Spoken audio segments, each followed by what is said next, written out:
Saudara-saudari yang terkasih, selamat pagi berkah dalam. Sudah kita memberi senyum hari ini, Sabtu 9 April 2022. Hari biasa pekan kelima Prapaskah. Salam pertobatan.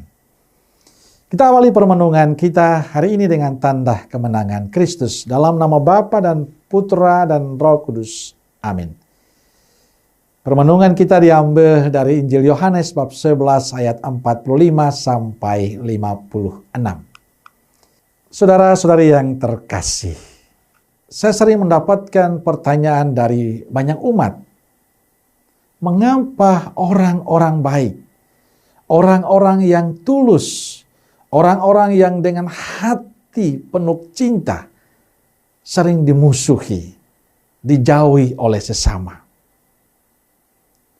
Bahkan orang selalu mencari alasan untuk menyalahkan. Pertanyaan itu terjadi atau dilontarkan karena pengalaman realitas hidup. Mungkin juga terjadi dalam komunitas kita, dalam keluarga kita.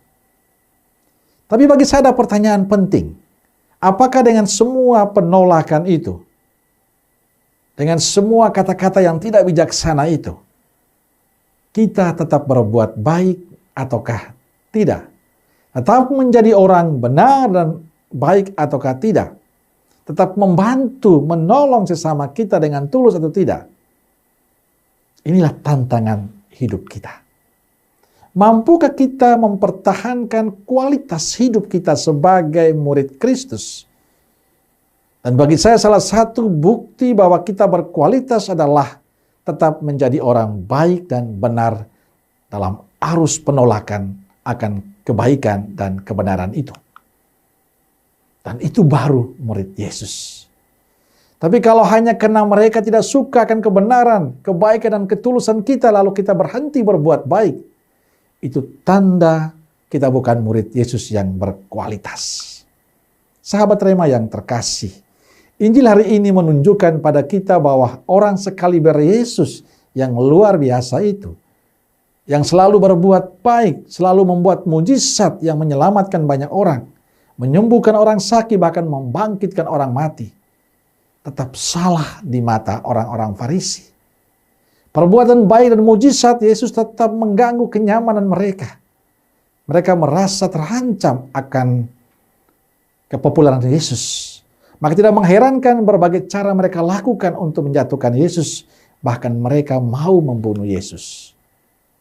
Apakah Yesus berhenti berbuat baik? Tidak. Yesus justru tetap melakukan perbuatan baik kepada semua orang. Ia tetap melayani, menyembuhkan orang sakit. Ia tetap menghadirkan kebaikan dan sukacita dimanapun ia pergi. Semua kebencian bahkan ancaman akan keselamatannya tidak menghentikan cinta dan perbuatan baik Yesus bagi sesama. Saudara-saudari yang terkasih, dalam kehidupan kita apa yang dialami Yesus akan terus kita alami. Kita akan tetap berhadapan dengan situasi penolakan itu. Penolakan itu bukan saja dari masyarakat kita, tapi juga mungkin orang-orang di sekitar kita.